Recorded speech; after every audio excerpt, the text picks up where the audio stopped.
Yo, what's up, everybody? It is, what is it? It's Wednesday, May Wednesday. 21st. Wednesday, hump day. Declan's birthday, my boy. Nice. Happy birthday, Declan. Big deal. Teenager in the house. Watch out. Yeah, watch out, man. It'd be crazy, crazy times at your house. You smell an armpit all over the house. I don't want to talk about that, but yes. Yeah, exactly. Cool, man. So I wanted to cover something. It's packaging related, but doesn't have to be. I think it's more sales related. Having a conversation yesterday, talking about markup versus margin. And man, I'm like an idiot when it comes to, I'm like, explain it to me like I'm a 3-year-old. Like, what is the difference between markup and margin? Because a lot of people use it interchangeably. Yeah. And I think it's important because whether you're selling packaging or you're designing packaging, you're having these conversations on how you're going to sell your product, whether you're selling the design services. Right. And if you're using the wrong terms or you're doing the wrong math, you could leave a lot of money on the table. Yes. Right. Like that's pretty much what it comes down to. And we need to be very careful about what we communicate as to what's included in the cost or sell price to the end user. Mm-hmm. So yeah, let's get to it here in a second, and we'll talk about it. Any comments, any questions you got? Throw them in the comments. Let us know where you're watching from. We clicked on a new thing here that should show your comments automatically. So if you can throw a comment up, would be great to test it and see how it works. But let's get started.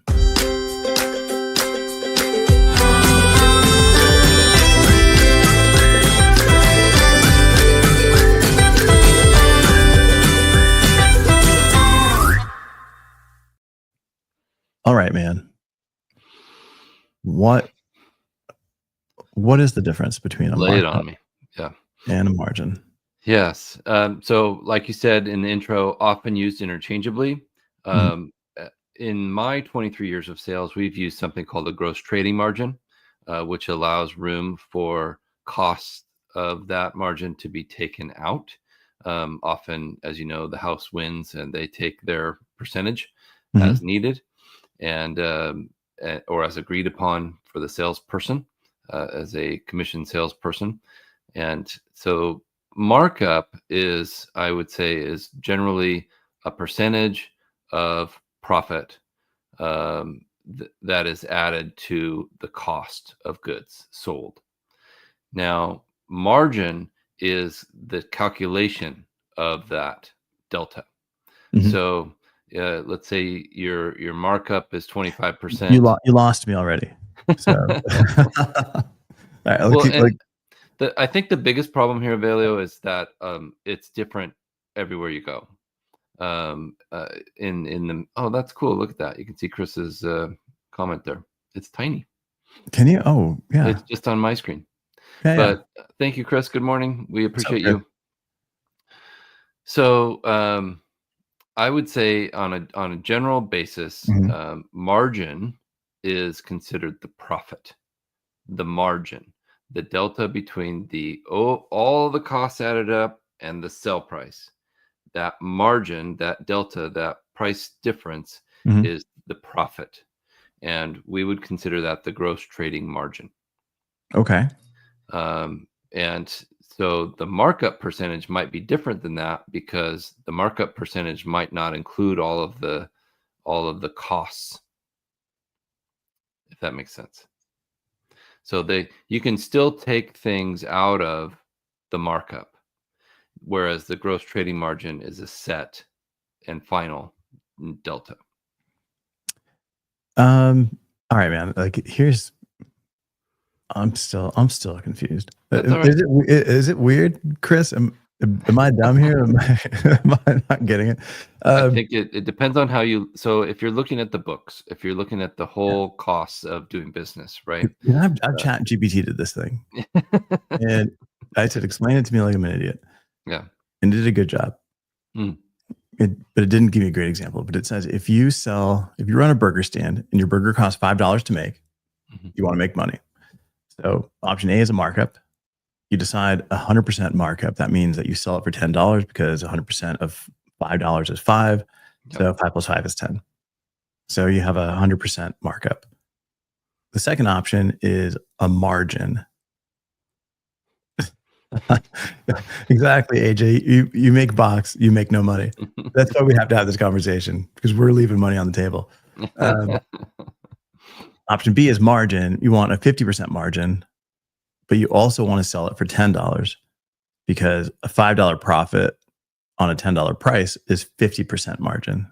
But if you mix them up and say you think 50% markup is going to give you a 50% margin, you're going to sell it too cheap and you're going to lose money. Because I guess a 50% markup would be $2.50 versus 100% markup. Right. Whereas Thank you, Chris. Yeah. Make me feel better. It's a little, it's a little complicated, but you use it. I use it interchangeably, like markup, margin. Like we from the don't cost to the sell. we don't ever say markup. We don't ever say that. It's been GTM my whole career, gross trading margin, and you divide by the inverse of the percentage that you're trying to pass on to keep the lights on, versus multiplying. Right. Which will give you a different percentage, which was very confusing when I was starting out. Which is the markup. Which is the markup. Right. Right. Yeah. Okay. So margin, you divide. So as an example. So to get a 20% margin, you divide by 0.8. So if it's a $10 product. So that would be $1.25 sell price based on $1 product. Gross trading margin of 20% is a 25-cent or 25% markup, where it's a 20% margin. So that doesn't make any sense now. On a dollar. Yes.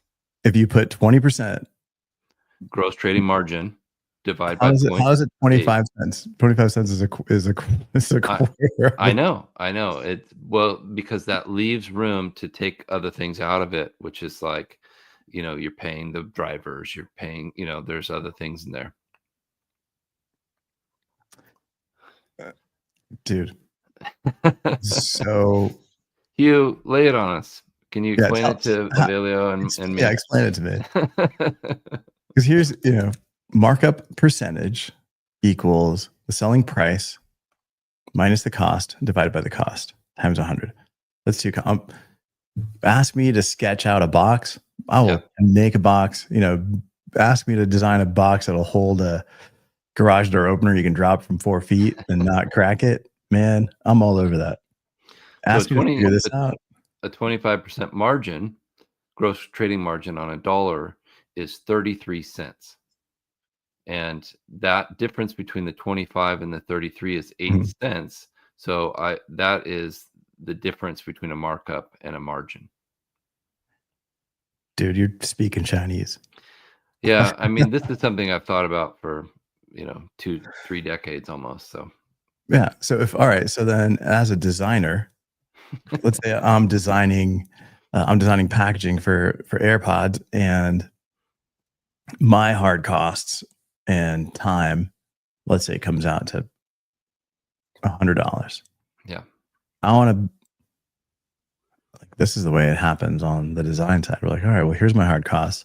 I need to make at least, $200 on this. So I'm just going to mark it up to $200, and I'm going to make $100. But if we're really looking at it from a margin perspective, like what you have to actually charge in order to be profitable and include some things that you don't necessarily account for. Right. That's not 100% markup.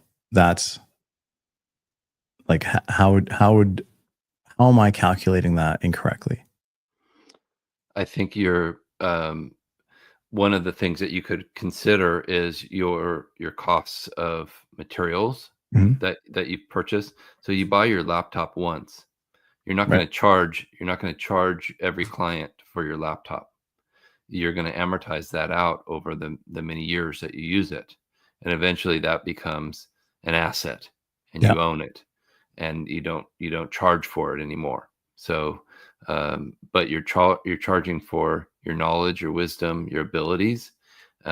Imagine you design a software that takes you 500 hours to design and create, but Mhm. you've got it now. You own it. It's yours. You could charge that same price in perpetuity as long as it has that value to your clients. So you can charge that same markup or that same Mhm. price because it's valuable to them. Like an operating system for a laptop. So like, did I miss this day in like fifth grade math? Like, why are we not learning? I learned Yeah. this on my first day at work at Landsberg, Yeah. back when it was called Kent H. Landsberg, and they went over this, and my eyes glossed over, and I didn't understand what they were talking about. But they just said, "This is how we calculate it. Don't worry Mhm. about it. Just keep doing it. Just keep doing it, Yeah. and try to get this percentage because we work really hard here."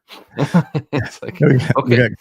we got Chris saying margin and markup are confusing to designers, just like Bezier curves are confusing to non-designers. Oh, yes. You all speak a different language than me, and I would say the same with respect to engineers. Mhm. I'm oftentimes I'll bring an engineer, a packaging engineer into a conversation, and I'll ask them to speak directly to whoever the client's engineer is because I don't understand that verbiage Yeah. to to the degree I need to be successful with the finished design. Yeah, it's nuts. Like, I feel like I missed a whole semester of school for this. Like, why as a country where sell we sell everything. That's what we Yeah, do. Like, no matter right. what business you're in, you're selling. How Hmm. do we not have this, like, built into our educational system, like, I figuring this out? agree. Like, And personal and doing finance. doing Yeah. taxes. Oh, we should. I think personal finance classes in junior high and high school Mhm. should be mandatory for everyone to figure out how just to save your money and how to spend Mhm. it wisely and how a loan works and all these things. I think it's really valuable. Yeah. No, yeah. Part of the conversation yesterday was like, all right, if you're looking at margin, you're coming from top line. If you're looking at markup, it's really, bottom line. You're kind of looking at Yep. you're coming from both ends, depending on how you're doing this, and it depends on what your goals Right. really are. But if you use the wrong one, if you choose the wrong one, you're going to make a lot less money, and you're going to think you're making more than you are. Right. I'm speaking to packaging salespeople that are Mhm. listening right now. Be very clear when you communicate your price to your customer about what's included in that. And I mean, is tooling included? Mhm. Is you know is the sample included? Is the prototype included? Is freight included? You know Mhm. what FOB origin means versus FOB delivered. These things are very important because I totally made major mistakes and nearly lost my job a few times because I didn't say, "Oh, freight's not included. My bad." Right. And you import something, and the freight can be very costly or even domestically. So be And aware of that. that comes out of your margin if you didn't communicate it properly. Totally. It all comes out of your pocketbook at the end of the day if you make a mistake because your company's going to say, "Well, you made the mistake." Yeah. Yeah. Let us know. Yeah, I know we're not talking about design. I know we're not talking about packaging specifically, but let us know if like some of this stuff is interesting to you, and we should keep covering, the back end of the stuff. Like you just mentioned, FOB delivery, FOB source. Like, what is FOB? What is X works? Yeah. Like, what are some of these terms that Right. we use every day in packaging? Yeah. You might not use it in packaging design, but there's a whole conversation that happens past design. So, as if you are a designer, the more of this stuff that you know, the more aware you are and understand it, the better of a designer you're going to be. A Yeah. million percent. It'd be fun to have a young designer on. Mhm. Not saying you're not young, Avelio, because you are Yeah. young at heart. Meaning new to the business, like Mhm. first year or two, and then on the next episode have a brand new salesperson on and talk about their initial challenges right out of the gate. Yeah. maybe I think that'd a be lesson amazing. they learned that was hard to learn.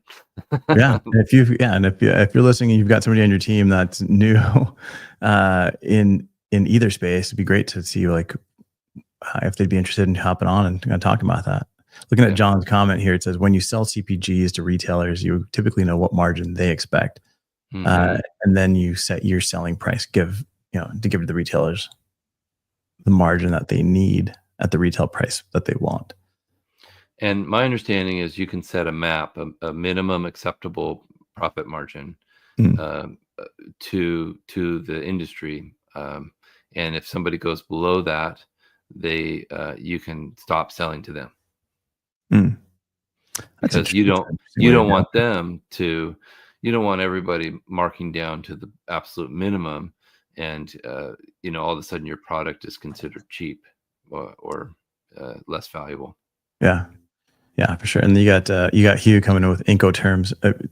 Yeah, there's a million different terms that happen on the back end, on like how you're shipping, like how you're packing, like what's a CBM, like all of these different terms that happen on the back end. That if you know on the front end as a designer, it makes you so much more powerful. And then obviously as a salesperson, the more of this stuff that the better conversation you're able to have with your clients and the better pricing you're able to get them, because you can Right. fine tune based on some of these things. Um, I'll never forget the first time I heard the phrase, "You need to sharpen your pencil." And I was like, you're like, I'm using "Whoa, a pen.